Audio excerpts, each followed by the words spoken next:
Bonjour tout le monde, j'espère que vous allez bien. Alors on se retrouve pour cette vidéo numéro 2 sur le point de croix compté sur l'étoile. Donc, qu'est-ce qui existe comme toile? Donc il existe la toile Aïda. La toile Aïda, c'est une toile dont le tissage est extrêmement régulier. Là, c'est une toile Aïda 5,5, donc j'ai 5 points au centimètre. Les toiles Aïda existent maintenant en toutes les couleurs. Elles sont 100% coton, ça c'est un impératif. Et vous pouvez trouver de la toile Aïda 5,5, 6, 7, 8, 16, 12, enfin voilà. Cela veut dire que, peut-être pas, ah si, 16, c'est possible. Ça veut dire que, par exemple, une toile Aïda 5,5, c'est qu'il y a 5 points et demi pour faire... enfin, il y a, sur 1 cm, vous avez 5 points et demi de croix. Une toile Aïda 8, c'est que dans ce même centimètre, vous avez 8 points pour faire vos croix. Sur toujours 1 cm. Ce qui veut dire que plus le chiffre est haut, plus le dessin est petit. 5,5, 6, 7, c'est un grand classique. Ce sont des dimensions assez standards. Mais vous pouvez aussi avoir des toiles qui vous sont vendues avec un... oh, je vais y arriver, une codification anglaise, c'est-à-dire vous allez trouver du 11 count by stitch, by inch, ce qui veut dire que vous avez 16 points pour 2 cm et demi. Si vous ne savez pas, 11 points pour 2 cm et demi, si c'est une 11 by stitch, 11 count. Donc, pour trouver, vous prenez 11, vous le divisez par 2,54, puisqu'un inch représente 2,54 cm. Et par exemple, pour le 11, ça vous donnera 4,5. C'est une toile Aïda qui existe. Par rapport à celle-ci, vous faites moins de points sur 1 cm. Mais à la limite, quand on est débutant, c'est peut-être l'idéal. Mais tout le monde préconise le 5,5 parce que 4,5, c'est pas, voilà, c'est pas gégène. À la limite, on fait travailler les enfants sur du 4,5 pour leur apprendre. Et dites-moi, vous avez appris avec qui? Moi, c'est avec ma grand-mère et on a commencé par du canevas. Et je me rappelle, ça s'appelait Princesse, je crois, ou Royal. J'en ai fait plein. Et ensuite, elle m'a fait faire le canevas, parce que ça coûtait moins cher la toile, du canevas, donc, mais en point de croix. Là, c'était plus des demi-croix, c'était, et puis c'était plus la même matière. Au canevas, on est en laine, en point de croix, on est en coton. Et quand elle a estimé que j'étais bien, on est passé au point de croix classique, compté, voilà, sur coton. La toile Aïda, comme je vous l'ai dit, se décline en une multitude de couleurs. Mais avant, c'était du blanc ou de la toile de lin. Donc, il a fallu trouver des astuces. Alors, notamment celle-ci. Là, c'est une toile qui doit être... Alors, c'était un kit de chez DMC. Oups. Alors, attention, c'est une broderie qui a 17 ans, que j'avais mis un peu de côté, que je l'ai fait plusieurs fois. Je l'ai faite plusieurs fois, dont une où les lettres étaient en vert, un des verts qui est présent ici. Et pour moi, celle-ci, je l'ai faite en toile Aïda, pas en lin, parce que les différents, j'ai dû le faire celui-ci 2 ou 3 fois. Ça, c'est le mien. Mes parents, il est avec les lettres, Je crois qu'ils avaient demandé les lettres, enfin ils avaient demandé, je leur avais imposé les lettres, ça y est, je me rappelle, les lettres en vert, non, bordeaux. Et j'en avais fait un autre pour une copine, mais en fait, elle avait voulu que cette fleur. Donc, j'avais acheté de la toile Aïda, blanche, 6 ou 7 quintes. Alors, j'ai pas ma règle, mais je pense que c'est ça. C'est une 6 ou 7 points. Et à chaque fois, je leur ai donné un bain dans du thé. C'est-à-dire que j'ai placé la toile pliée en 4. Je l'ai mis à tremper dans le thé. Et pour la mienne, ce qui est un petit peu dommage, c'est que je l'ai laissé... je ne l'ai pas laissé tremper assez. Donc, quand vous êtes le nez dessus, vous en rendez pas compte. Mais en fait, vous voyez, il faut que j'arrête de dire en fait, le blanc des lettres du marquoir ne se détache pas. Vous voyez, c'est un petit peu dommage. Alors, je réfléchis peut-être au point arrière, entourer les lettres. Pour l'instant, je ne sais pas. Je ne sais pas ce que je vais faire. Ou alors utiliser, le mettre en coussin pour... avec une toile verte derrière qui revienne un petit peu, vous savez, sur les côtés pour pimcer l'ensemble. Mais avant que j'ai l'idée, enfin avant que je vais réfléchir. Et ensuite, nous avons là encore une vraie toile Aïda. C'est du 6 ou du 7. Celle-ci, elle est plus fine. Non, c'est du 6. Si je vous la mets à l'envers. Donc du 6 ou du 7. J'étais assez habituée au 7 quand même. Elle est par contre, elle 100% lin. Ça se sent au toucher, elle est un peu rêche, elle est un peu... Voilà. Alors je l'ai adorée. J'ai trouvé ça trop mignon. Je savais quoi faire, l'encadrer, je savais où la mettre dans ma cuisine. Enfin voilà. Et quand je suis arrivée à la vache... le diagramme, alors vous voyez, il y a quelques petites erreurs, hein, mais je pense que c'est lié au fil, pas au sens de mon point. Le diagramme était effacé. Donc j'ai demandé à DMC de m'en renvoyer un. Ils me l'ont renvoyé sans souci. Le problème, c'est que la copie envoyée était presque pire que l'original, puisque plié dans l'enveloppe et quand moi je l'ai récupéré, à nouveau, quand j'ai voulu cibler où j'en étais, elle s'est effacée. Excusez-moi, j'ai pas les mains poisseuses, j'ai pas, enfin voilà, elle s'est effacée. Enfin, donc je me demande si je vais pas par exemple couper au-dessus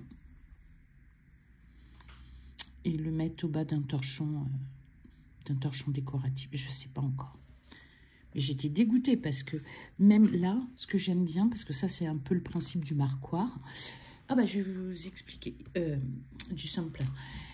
Le marquoir, ce sont des lettres et des chiffres, comme je vous ai montré précédemment, qui permettait aux petites filles et aux jeunes filles non seulement apprendre à lire, à compter, mais ensuite surtout à marquer leur linge de maison, c'est-à-dire leur trousseau.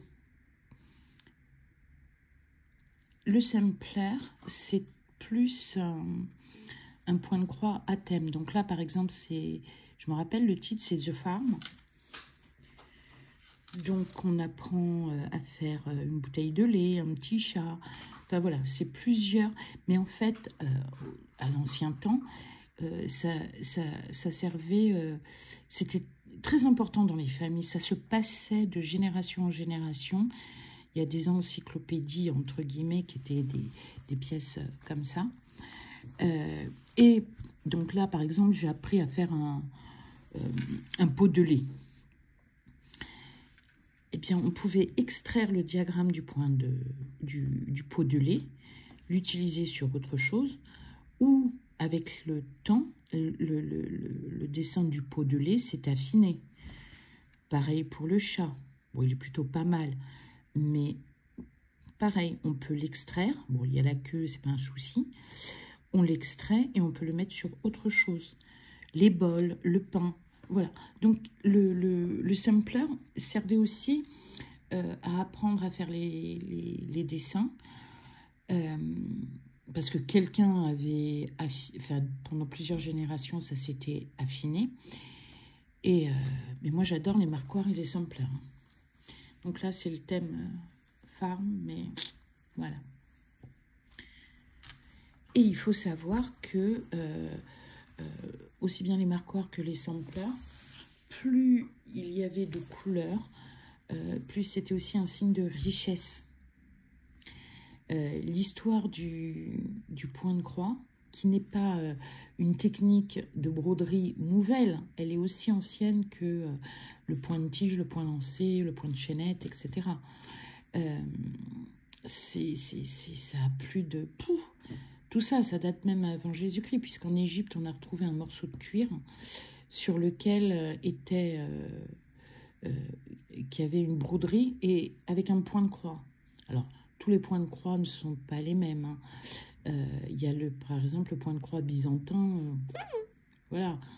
Il ne ressemble pas à nos croix à nous. Et la broderie servait pour les personnages illustres et aussi les personnages, les ecclésiastes et tout ce qui était autour de l'église. Enfin, je ne suis pas spécialiste, mais voilà. Et ensuite, alors celle-ci, c'est une vraie Aïda, mais 100% lin. Elle est rêche, elle est dure, elle est assez régulière, mais c'est vrai que ça fait bizarre comme sensation. Mais bon, ça se travaille et armez-vous d'une bonne lumière, bonne lampe, ou près de la lumière, parce que ça fatigue énormément les yeux. Mais au-delà de ça, on peut broder sur n'importe quoi. Moi, j'ai brodé sur veste en jean, sur vêtements, sur chemise, sur t-shirt, sur linge de maison. Bon, les kits pour bébé, j'en ai vendu, j'en ai donné. Vous pouvez broder sur tout. Alors maintenant, il existe, parce que tout ça avance, évolue hein, depuis quelques années. À l'époque, donc, quand on brodait sur, par exemple, une thé d'oreiller, bon, il y avait les très doués hein, qui faisaient ça hop, hop, hop, à la main, sans aide. Et moi, j'utilisais ce qu'on appelle le tire-fil. Donc, l'avantage du tire-fil, vous voyez, je l'ai coupé au ciseau cranteur pour qu'il ne s'effiloche pas. Alors, attention, parce que c'est très fin. L'idéal étant de travailler avec... Attendez, je vais mettre ma main.